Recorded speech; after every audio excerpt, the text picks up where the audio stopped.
Hey, what is up guys? Welcome to another vlog. So today I'm going to be kind of going over how you test products on Instagram, and that's basically using these influencers to start out. So as I've said in my previous videos, if you've watched, Instagram influencers are a great way to start if you're new to dropshipping on Shopify, because of the budget you may have and also because of how quick you can get results with testing new products. And if you stay around to the end, I'll have an additional bonus tip for all of you. So make sure to stick around, and let's get into my screen.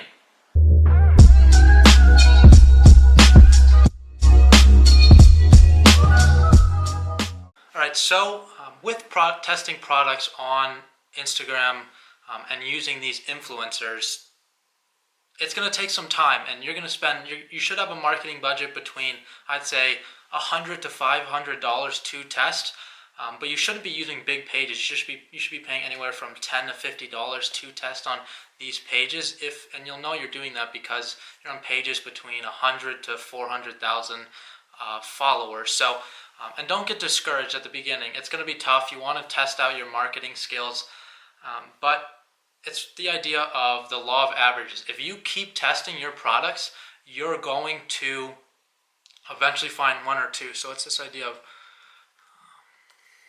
the law of averages.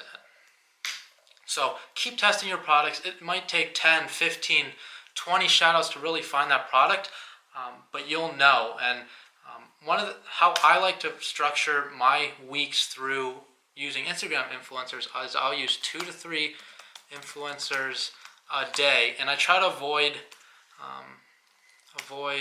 Fridays and Saturdays. I've just found that they haven't worked out for me because of the traffic. People aren't really on their phones on Fridays.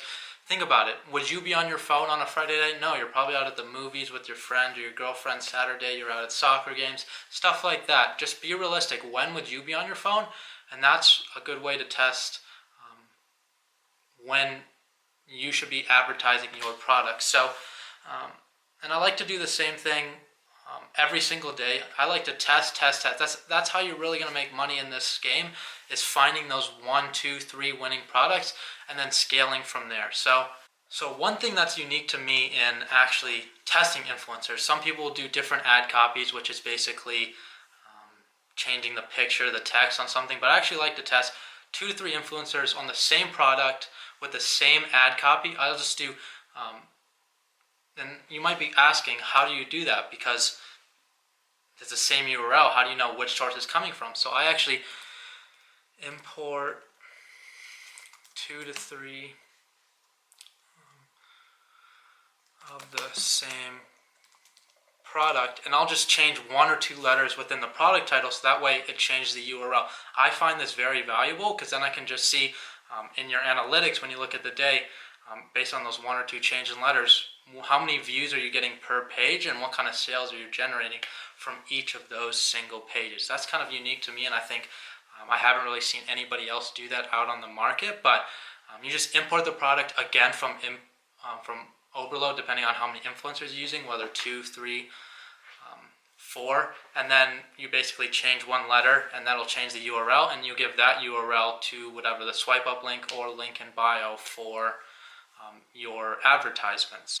And with me, it's about a numbers game. I like to cut products fast. If you're not breaking even on any of your products, it's probably not a great product. And if you're testing through multiple influencers, then you'll know. If you're not really breaking even on any, or maybe barely you're breaking even on one of them, you know it's not a winning product, and you move on from there. I'll cut products within a single day based on testing, whether if you're testing on Monday with 3 different influencers and you don't break even on any, chances are it's not going to sell on any other page, because at least one of those 3 has to be a good page, but you're just not promoting the right product. So, and you'll get better over time, learning, seeing what other people are doing, how their ad copies are. And if you see people on Instagram promoting a product and then you see it again and again, chances are they're redoing it because they found success in it. So that's a good little hint to actually find products that you want to be selling. So as I said, how do you know when it's a winning product? Well, you'll know within the first 10 to 15 minutes if you get a sale, there's a good chance it's going to keep selling. And that's kind of my benchmark, but obviously you're creating 12 to 24 hour posts, so just take it step by step from there. But that's kind of the first 10, I'd say 10 to 30 minutes. If you get a sale, it's probably going to start doing well. It might be a luck of the draw for some of your posts, but that's how I generally know if it's going to be a winning product. So, and then the bonus tip. Test with story, post, and link in bio. So this is what I found a lot of success in. Some people just do stories, some do posts, but to reach the best audience on your page, you might pay a little bit extra, but it's hard for influencers to really come up with a price for all three platforms because most people only ask for one, whether it's a link in bio, post, or story. So next time you go out there, try to see how much it's going to cost to use a story, post, and link in bio for a single influencer. That reach, a lot of people sometimes only see the story or sometimes see the post, but if they see it twice, it's kind of like sometimes you'll be hitting that audience twice the amount, and usually they say only 5% of buyers buy the first time. If they're seeing a second time, there's a greater chance that you might get that sale.